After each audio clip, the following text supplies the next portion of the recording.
آج بڑی مسرت و شادمانی کا موقع ہے کہ ہم سب کے درمیان عالم اسلام کی بہت بڑی شخصیت حضرت مولانا ڈاکٹر اسجد مدنی قاسمی ندوی، یعنی آپ دارالعلوم ندوۃ العلماء سے بھی فارغ ہوئے، دارالعلوم دیوبند سے بھی آپ فارغ ہوئے اور مدینہ یونیورسٹی سے بھی آپ فارغ ہوئے، اور حضرت جو ہے پیران پیر حضرت مولانا پیر ذوالفقار احمد صاحب نقشبندی دامت برکاتہ العالیہ، ان سے کون واقف نہیں، ان کے بیانات ہم سنتے رہتے ہیں۔ آپ ان کے خلیفہ ہیں اور آپ جامعہ امدادیہ مراد آباد کے شیخ الحدیث اور محتمم ہیں، اور ایک بہت علمی گھرانہ ہے۔ آپ کے والد محترم حضرت مولانا باقر صاحب رحمۃ اللہ علیہ حضرت مولانا شیخ الاسلام مولانا حسین احمد مدنی رحمۃ اللہ علیہ کے شاگرد تھے، اور آپ نے پوری زندگی جو ہے دین کے خاطر اپنے آپ کو وقف کر دیا اور اپنے آل و اولاد کو بھی وقف کر دیا۔ آج حضرت یہاں پہ تشریف فرما ہے۔ حضرت پوری دنیا کے جتنے علماء ہیں بڑی قدر کی نگاہ سے دیکھے جاتے ہیں۔ حضرت مولانا مفتی تقی عثمانی صاحب کا نام چیف جسٹس یعنی پڑوس ملک کے رہے ہیں، ان کی کتاب ہے علوم القرآن۔ آپ نے اس کتاب کو جو ہے علوم القرآن کو عربی میں لکھا، اور حضرت مفتی تقی عثمانی صاحب دامت برکاتہم نے آپ کو بہت ہی داد و تحسین سے نوازا۔ آپ علماء آپ کو بڑی قدر کی نگاہ سے دیکھتے ہیں۔ اس جوانی میں آپ نے جو مرتبہ پایا پورے عالم اسلام میں بہت کم لوگوں کو ملتا ہے۔ آج میں حضرت کا یہاں پوری نورانی مسجد کے ٹرسٹیان کی طرف سے، نورانی مسجد کے نوجوانوں کی طرف سے اور اس پورے پٹھان واڑی علاقے کی طرف سے ہم آپ کا پرتپاک یہاں استقبال کرتے ہیں۔ دعا کرتے ہیں کہ اللہ تعالیٰ آپ کی عمر میں خیر و برکت نصیب فرمائے، اور جس طرح سے یہاں کے لوگ ہمیشہ کوئی بھی نورانی مسجد کے ٹرسٹیان یا ذمہ داران یا یہاں کے نوجوان جب بھی کوئی قومی ملی مسئلہ ہوتا ہے، ہم نے ہمیشہ ان کو آگے دیکھا، کبھی یہ پیچھے مڑ کے نہیں دیکھتے ہیں۔ یہاں کا ایک ایک نوجوان اپنے آپ کو دین کے خاطر، اسلام کے خاطر، شریعت کے خاطر ہر وقت ٹرسٹیان بھی، یہاں کے نوجوان بھی، یہاں کے علماء بھی کھڑے رہتے ہیں۔ اللہ تعالیٰ ان تمام کی خدمات کو قبول فرمائے۔ السلام علیکم ورحمۃ اللہ تعالی وبرکاتہ۔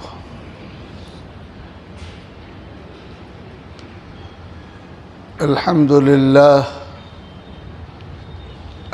لله نحمده ونستعينه ونستهديه ونستغفره ونؤمن به ونتوكل عليه ونعوذ بالله من شرور أنفسنا ومن سيئات أعمالنا، من يهده الله فلا مضل له ومن يضلله فلا هادي له، ونشهد أن لا إله إلا الله وحده لا شريك له، ونشهد أن سيدنا ونبينا وحبيبنا وشفيعنا وإمامنا ومولانا محمدا عبده ورسوله صلى الله تبارك وتعالى عليه وعلى آله وأصحابه وبارك وسلم تسليما كثيرا كثيرا. أما بعد فأعوذ بالله من الشيطان الرجيم. بسم الله الرحمن الرحيم. أطيعوا الله ورسوله ولا تنازعوا فتفشلوا وتذهب ريحكم واصبروا إن الله مع الصابرين. وقال تعالى وأعدوا لهم ما استطعتم من قوة ومن رباط الخيل ترهبون به عدو الله وعدوكم وآخرين من دونهم لا تعلمونهم الله يعلمهم صدق الله ربنا العلي العظيم. وقال سيدنا ومولانا محمد صلى الله تعالى عليه وآله وسلم: المؤمن القوي خير وأحب إلى الله من المؤمن الضعيف. وقال: المسلم الذي يخالط المسلمين ويصبر على أذاهم خير من المسلم الذي لا يخالط المسلمين ولا يصبر على أذاهم. صدق رسول الله صلى الله عليه وسلم.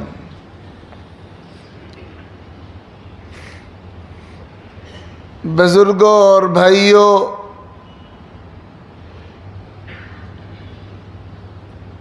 اللہ رب العزت نے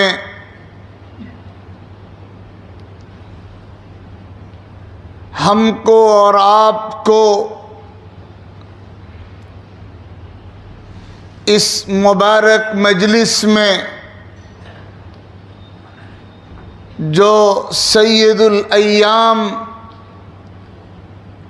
جمعے کے دن میں اور اللہ رب العزت کے اس گھر میں منعقد ہو رہی ہے، شریک اور حاضر ہونے کی توفیق عطا فرمائی ہے. اللہ رب العزت ہم سب کے یہاں جمع ہونے کو قبول فرمائے.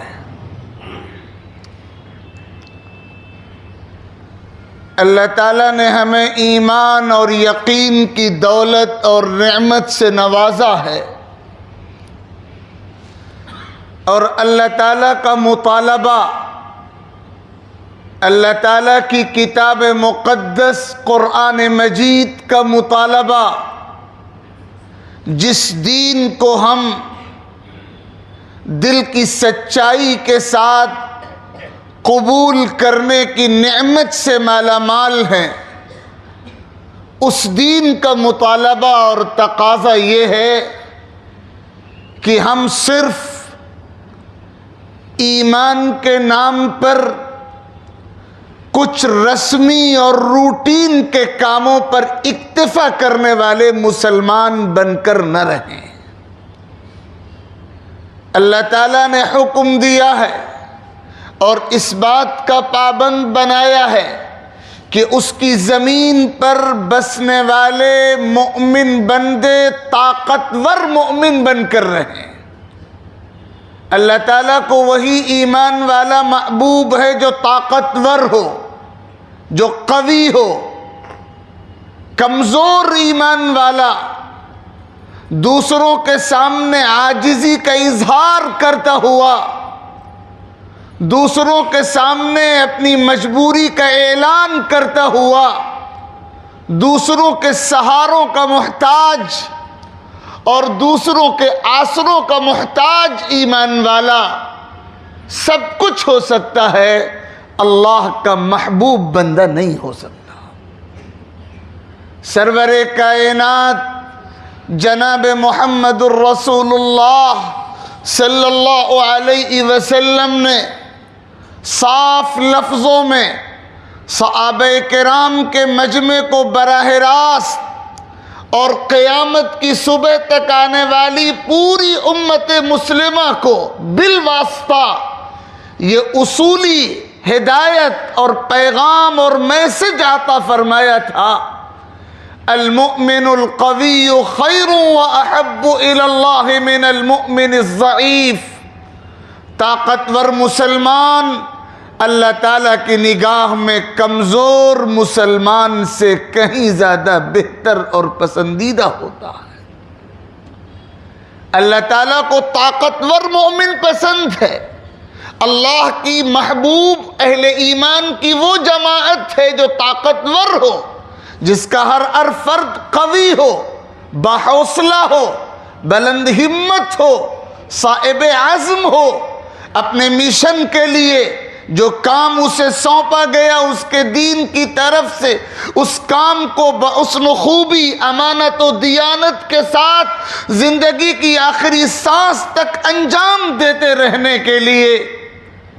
پوری ہمت کے ساتھ، پورے عزم کے ساتھ، پورے ولولے کے ساتھ، حکمت کے ساتھ اور تدبر کے ساتھ بھی، اور عزیمت کے ساتھ بھی، اور پختگی کے ساتھ بھی، حوصلے کے ساتھ، اولو العزمی کے ساتھ، طاقت کے ساتھ پورے طور پر اس مشن، اس کام کو انجام دینے کے لیے اپنے آپ کو وقف کرتے. اور اسی کا حکم قرآن مقدس میں دیا گیا. میں نے خطبے میں جو آیتیں پڑھی تھی ان میں سے ایک آیت یہ بھی تھی جس کا اصل پس منظر تو جہاد کا پس منظر ہے، لیکن قرآن کی کوئی آیت کسی بھی پس منظر میں اترے وہ پوری زندگی کے لیے اور زندگی کے ہر گوشوں کے لیے اصولی طور پر رہنمائی کرنے والی ہوتی ہے. اللہ تعالیٰ نے فرمایا وَأَعِدُّوا لَهُم مَّا اسْتَطَعْتُم مِّن قُوَّةٍ، مسلمانوں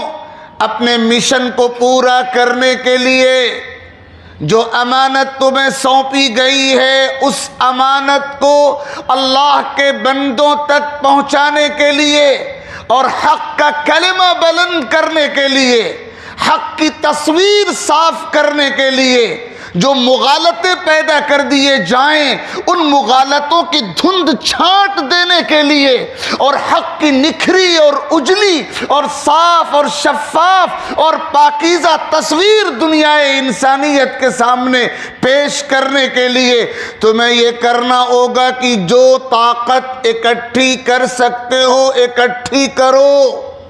جو اسباب جمع کر سکتے ہو جمع کرو، جو انرجی پیدا کر سکتے ہو پیدا کرو، توانائیوں کے جو ذخیرے جمع کر سکتے ہو کرو. وَأَعِدُّوا لَهُم مَّا اسْتَطَعْتُم مِّن قُوَّةٍ، حق کا کلمہ بلند کرنے کے لیے تمہیں طاقتور بننا پڑے گا. تمہیں اپنی کمزوری پر، اپنی لاچاری پر، اپنی بے بسی پر، اپنی محتاجی پر اکتفا کر کے بیٹھنے والا نہیں ہونا پڑے گا، طاقتور بننے کی کوشش کرنی پڑے گی.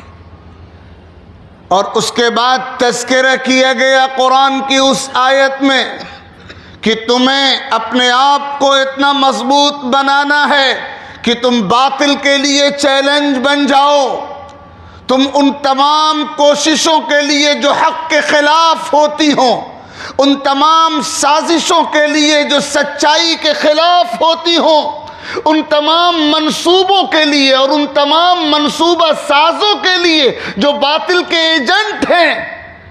تمہیں چیلنج بننا پڑے گا، تمہیں ان کا مقابلہ کرنا پڑے گا. اگر تم اللہ کی زمین پر اللہ کے دین کے سچے نام لیوا ہو تو جو اللہ کے دین کا سچا نام لیوا ہوتا ہے وہ صرف اپنے کھانے اور پینے کے انتظام پر، اپنی اولاد کو پال لینے کے انتظام پر اکتفا کر کے بس کر کے بیٹھ جانے والا نہیں ہوتا. اگر ہماری ذمہ داری، ایمان والوں کی ذمہ داری صرف اپنا پیٹ پال لینے ہی تک محدود ہوتی، صرف اپنی اولاد کی پرورش تک ہی محدود ہوتی، صرف اپنے خاندان کی کفالت ہی تک محدود ہوتی، تو پھر کیا وجہ تھی کہ حضرت ابو بکر سے لے کر حضرت ابو طفیل عامر تک رضی اللہ عنہم 1.25 لاکھ سے زائد صحابہ ہیں. ان کی تاریخ ہم کو بتا رہی ہے کہ وہ دنیا کے ہر کونے میں حق کا جھنڈا لے کر گئے، اپنا مشن لے کر گئے، قربانیاں دیں، اپنی راحتوں کو قربان کیا، نہ آرام کو آرام سمجھا، نہ راحت کو راحت سمجھا، اپنے آپ کو جوخم میں ڈالا. اور کیا جان کی قربانی، کیا مال کی قربانی، کیا جذبات کی قربانی. پوری تاریخ ہے صحابہ کرام کی، پوری تاریخ ہے تابعین کی، پوری تاریخ ہے سلف امت کی، پوری تاریخ ہے دین کے سچے خدام کی، اول سے لے کر آج تک، کہ انہوں نے اپنے مشن کی خاطر اپنے آپ کو کس طرح کھپائے رکھا، گھلائے رکھا، لگائے رکھا اور سب کچھ قربان کیا، لیکن حق کے پرچم کو سرنگو نہیں ہونے دیا. یہ وہ جذبہ ہے، یہ وہ مزاج ہے جو اللہ تعالیٰ براہ راست قرآن کی آیتوں کے ذریعے بھی اور اپنے حبیب پاک صلی اللہ علیہ وسلم کی احادیث اور سنت اور عملی سیرت اور تیار کیے ہوئے صحابہ کی سیرت کے ذریعے پوری امت میں منتقل فرمانا چاہتے ہیں۔ اس لیے سب سے پہلی اور اصولی جو ہدایت آج کے موجودہ حالات کے پس منظر میں خصوصیت کے ساتھ ہمارے سامنے آتی ہے،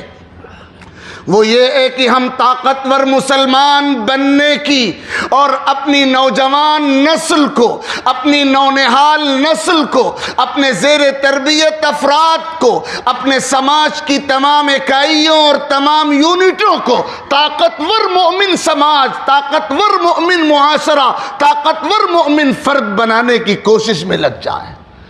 تمام بیماریوں کا علاج یہی ہے، تمام روگوں کی دوا یہی ہے۔ ہماری تمام ناکامیاں کامیابیوں سے تبدیل اسی وقت ہوں گی، ہماری تمام کامیابیاں اسی وقت ہمارا مقدر بنیں گی جب ہم اس سمت میں پوری توجہ کے ساتھ، پوری سنجیدگی کے ساتھ محنت کرنا شروع کریں گے۔ اور اس کی تفصیل اگر قرآن مجید کی روشنی میں آپ پڑھیں،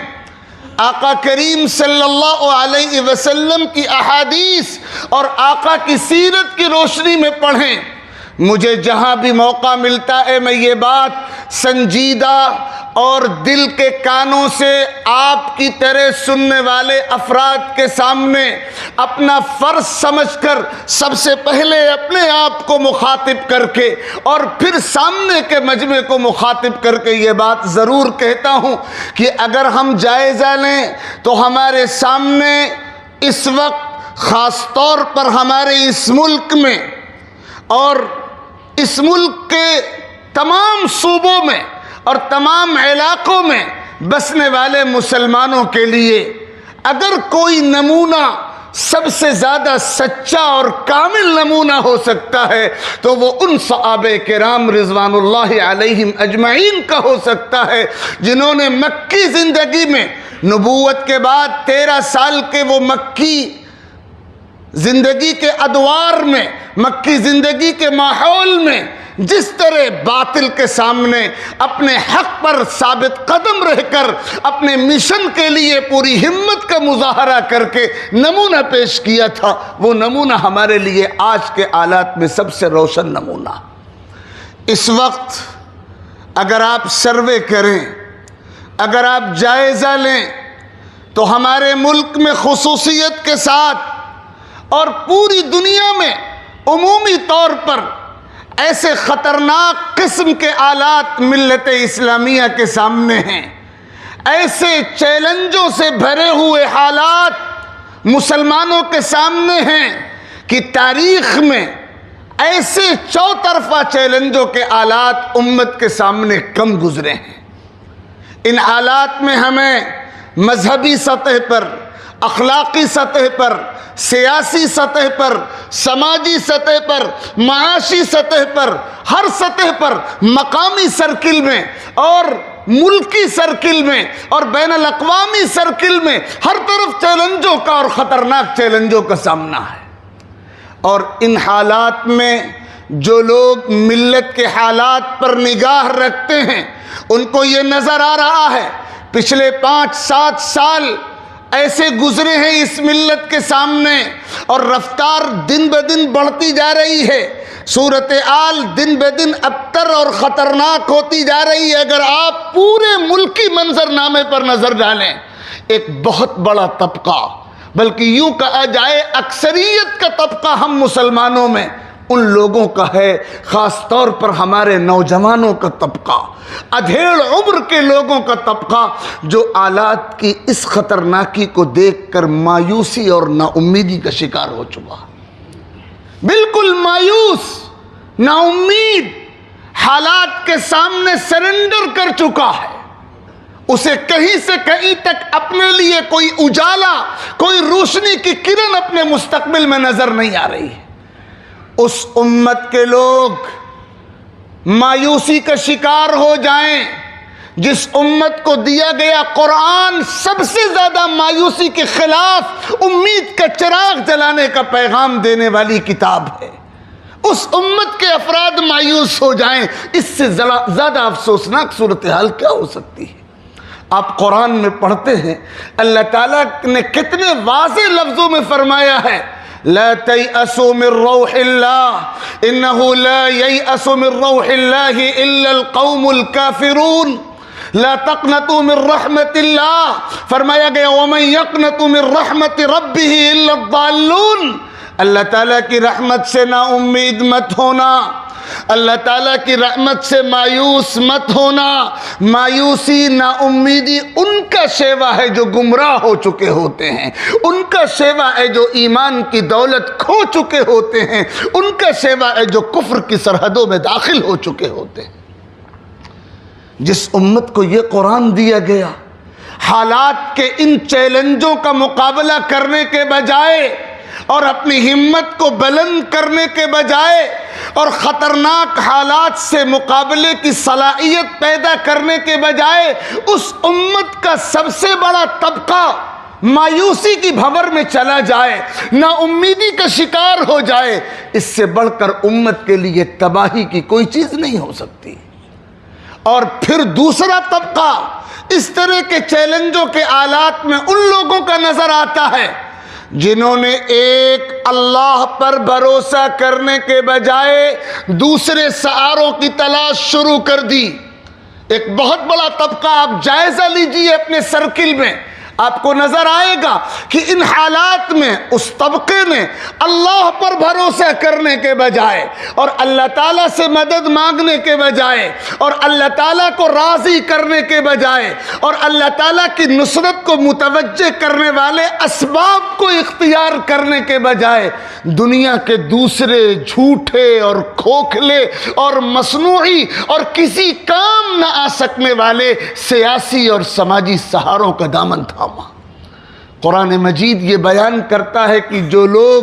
اللہ کو چھوڑ کر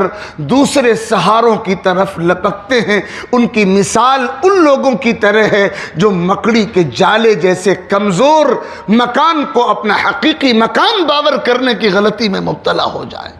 مثل الذین اتخذوا من دون اللہ اولیاء کمثل العنکبوت اتخذت بیتا وان اوہن البیوت لبیت العنکبوت لو کانوا یعلمون۔ اللہ کو چھوڑ کر دوسرے سہاروں کی تلاش انتہائی بدترین جرم ہے۔ تو یہ سروے کیا جائے تو سچائی سامنے آ رہی ہے کہ ایک بڑا طبقہ مایوسی اور نا امیدی کی بھنور میں ہے اور اسے دور دور تک اپنے لیے روشن کرن مستقبل میں اجالے کی نظر نہیں آ رہی ہے، اور دوسری طرف ایک بڑا طبقہ ان بد نصیبوں کا ہے جو اللہ سے کٹ کر دوسرے سہاروں کی طرف بھاگ رہا ہے اور دوڑ رہا ہے، اور نتیجہ تمام تر کوشش کے باوجود یہی ہوتا ہے کہ نہ دنیا ملتی ہے نہ آخرت ملتی ہے۔ خسر الدنیا والآخرہ ذالک هو الخسران المبین، دنیا بھی بگڑتی ہے اور آخرت بھی بگڑتی ہے، اس سے بڑا خسارہ کوئی نہیں۔ ایک تیسرا طبقہ مٹھی بھر مسلمانوں کا ہے، مٹھی بھر،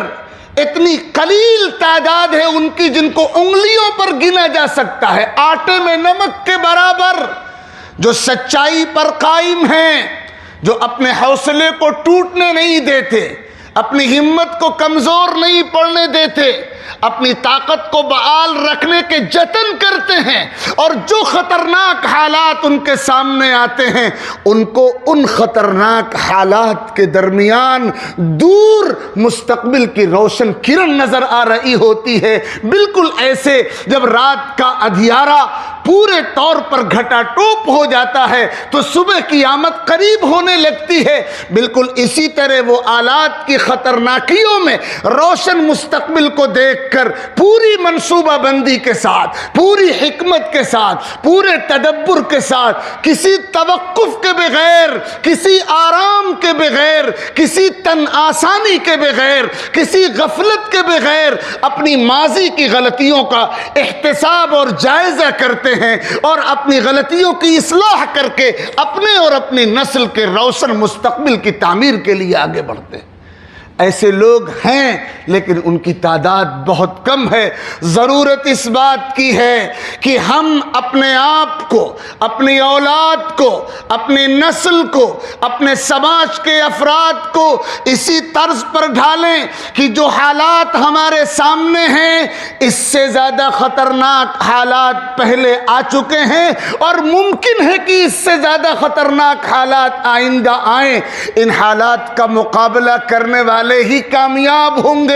اور جو آلات سے گھبرا کر غفلت کی نیند سوئیں گے وہ اپنا مستقبل تاریک کرنے کے سوا کچھ نہیں کریں گے۔ حدیث پاک میں نے شروع میں سنائی، اس کا ترجمہ بھی کیا، آیت قرآنیہ میں نے شروع میں تلاوت کی اور اس کا ترجمہ بھی کیا۔ اللہ تعالیٰ کا پیغام ہے، نبی آخر الزماں علیہ الصلاۃ والسلام کا پیغام ہے، مسلمانوں اپنے آپ کو طاقتور بنانے کی محنت کرو، کمزور مسلمان بن کر مت رہو۔ تمہارے رب کو وہی مسلمان محبوب ہے جو طاقتور ہوتا ہے، اور جو اپنی کمزوری اور لاچاری اور بے بسی پر اکتفا کر کے بیٹھ جاتا ہے وہ اللہ کا محبوب اور پیارا بندہ نہیں ہو سکتا۔ اور یاد رکھیے گا کہ جب یہ بات کہی جاتی ہے کہ طاقتور مسلمان کمزور مسلمان کے مقابل میں اللہ کے نزدیک بہتر و محبوب ہوتا ہے، تو طاقت کے معنی صرف جسم کی طاقت کے نہیں ہوتے، طاقت کے معنی صرف معاشی اور پیسے اور مال کی طاقت کے نہیں ہوتے، طاقت کے معنی صرف اسباب و وسائل کی طاقت کے نہیں ہوتے، بلا شبہ یہ سب بھی طاقت کا حصہ ہیں، لیکن حدیث کی شرح لکھنے والے نکتہ داں علماء نے اس بات کی وضاحت فرمائی ہے کہ جب طاقت کا لفظ بولا جاتا ہے تو سب سے پہلے ایمان اور یقین کی طاقت مراد ہوتی ہے، اور دوسرے مرحلے میں کردار اور عمل کی طاقت مراد ہوتی ہے، اور تیسرے مرحلے میں اتحاد و اتفاق کی طاقت مراد ہوتی ہے، اور پھر چوتھا درجہ ہے جسم کی طاقت کا، اور پانچواں درجہ ہے معاشی اور مالی طاقت کا، اور چھٹا درجہ ہے جذبے اور ہمت و حوصلے کی طاقت کا۔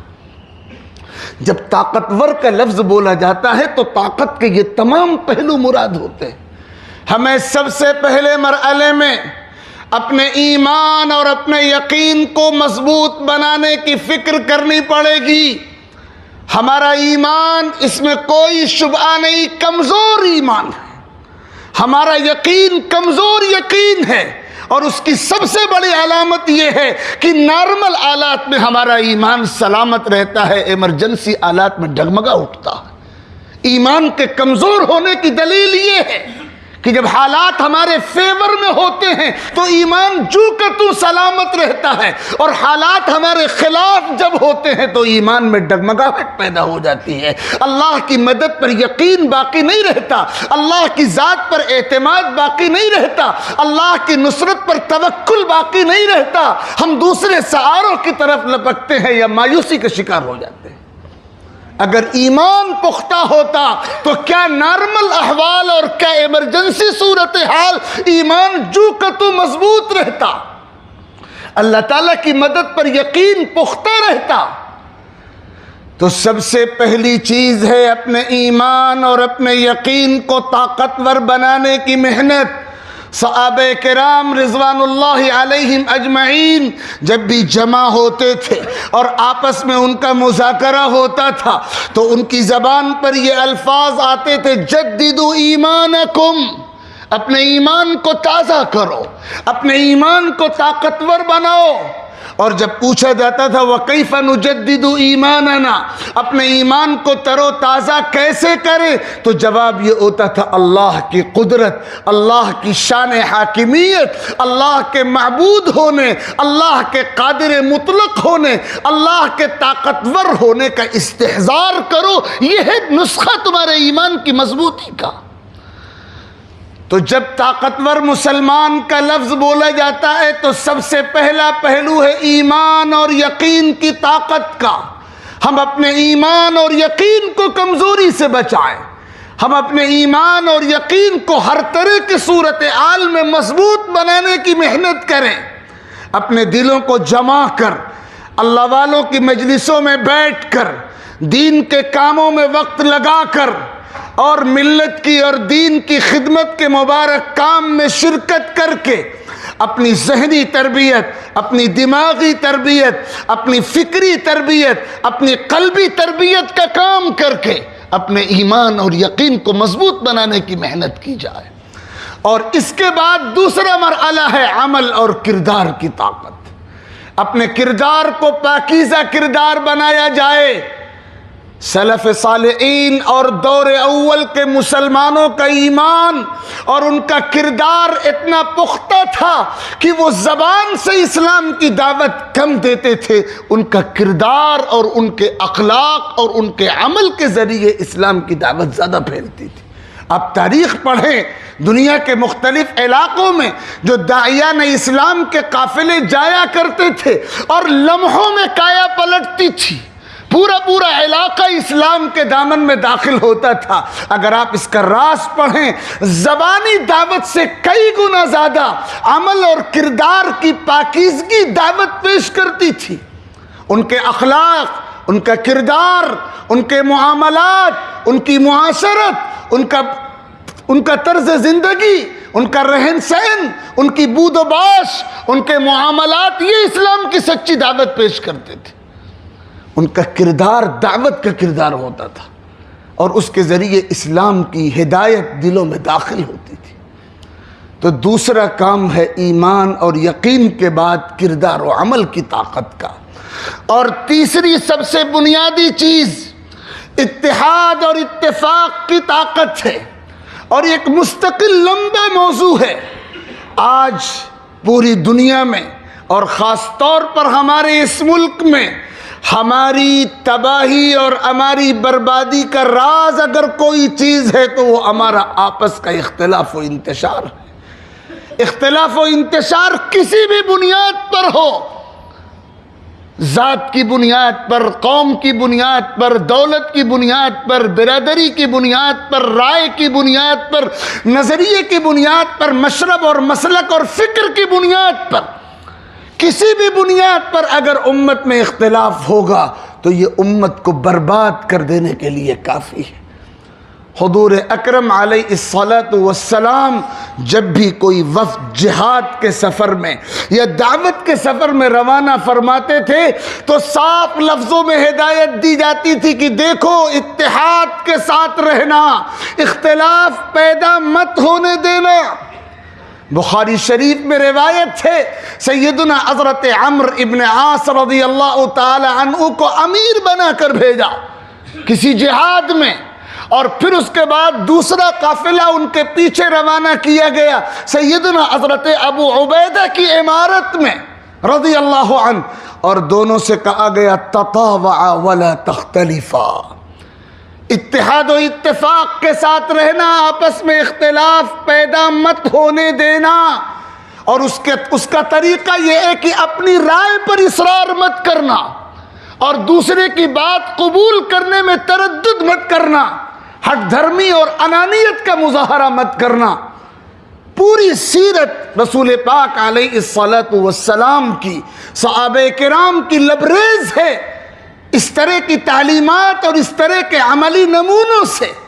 کہ کیسے امت کو جوڑنے کی فکر کی گئی اور امت کو توڑ سے اور بکھراؤ سے نکالنے کی کیسی کوشش کی گئی۔ میں نے خطبے میں آیت مبارکہ پڑھی تھی جس میں ایک طرف ایمان والوں کو خطاب کر کے اللہ و رسول کی اطاعت کا حکم دیا گیا، اور پھر اگلی ہدایت وَلَا تَنَازَعُوا فَتَفْشَلُوا وَتَذْهَبَ رِيحُكُمْ، آپس میں مت جھگڑنا ورنہ ناکامی کے سوا کچھ ہاتھ نہیں آئے گا اور تمہاری ہوا اکھڑ جائے گی، تمہارا وزن ختم ہو جائے گا، تمہارا وقار مجروح ہو جائے گا، تم اپنی کھوئی ہوئی عزت کو بحال کرنے میں اور اپنے کھوئے ہوئے وقار کو واپس لانے میں کامیاب نہیں ہو سکو گے۔ اور پھر فرمایا گیا وَاصْبِرُوا، صبر کرنا پڑے گا. جو خلاف مزاج، ناموافق طبیعت باتیں پیش آئیں گی ان کو انگیز کرنا پڑے گا. اس کے بغیر امت میں اتحاد و اتفاق کی فضا قائم نہیں ہو سکتی. اتحاد و اتفاق کی فضا قائم کرنے کے لیے قربانیاں ناگزیر ہیں.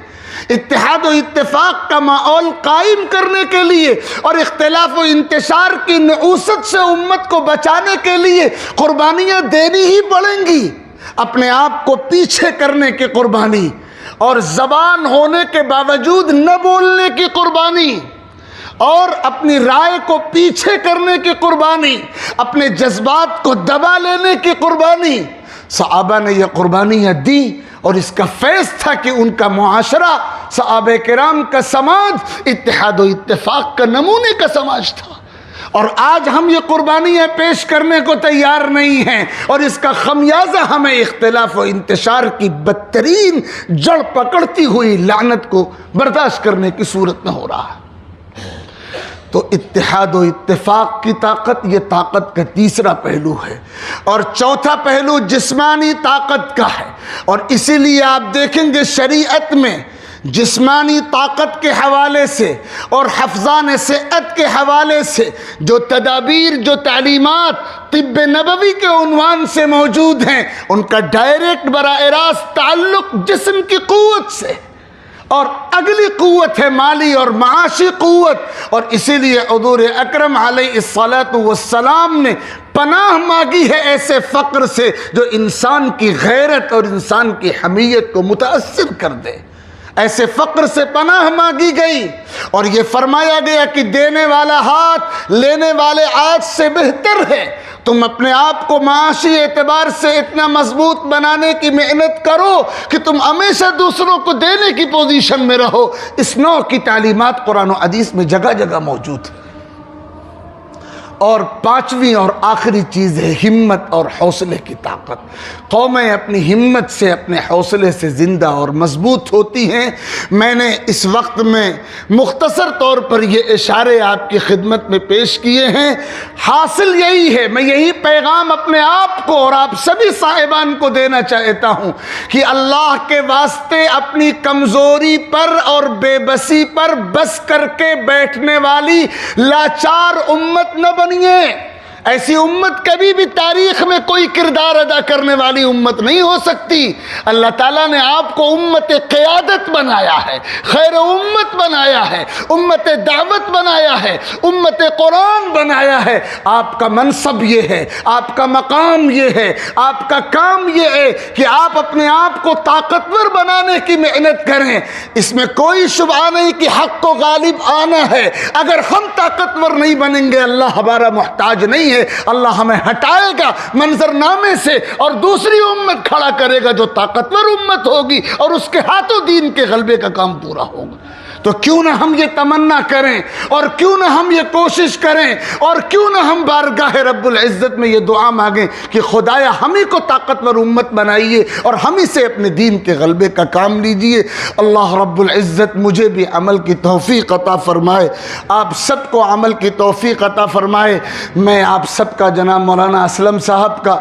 اور مسجد کی پوری کمیٹی اور ذمہ داران کا شکر گزار ہوں. عرصہ دراز سے میرے علم میں یہاں کے ذمہ داران اور نوجوانوں کی دینی اور ملی، مذہبی اور قومی خدمات سامنے آتی رہتی تھی، اور دل سے دعا نکلتی تھی کہ اللہ رب العزت ان خدام دین کو سلامت رکھے، اور جو کام مختلف معاذوں پر ملت کو مضبوط کرنے کا اور دین کی اشاعت کا یہاں سے ہو رہا ہے، وہ کام پوری طاقت کے ساتھ، پوری رفتار کے ساتھ چلتا رہے. ان سب خدمات کے لیے آپ سب دعا کے مستحق بھی ہیں اور تشکر کے مستحق بھی ہیں. اللہ رب العزت آپ سب کو بیش از بیش جزائے خیر عطا فرمائے. اور جو متفرق باتیں اللہ تعالیٰ نے مجھ سے اس وقت کہلوائی ہیں، اللہ تعالیٰ اس گنہگار کہنے والے کو بھی عمل کی دولت سے مالا مال فرمائے، اور آپ جملہ صاحبان کو عمل کی توفیق عطا فرمائے. آمین. وآخر دعوانا ان الحمد للہ رب العالمین.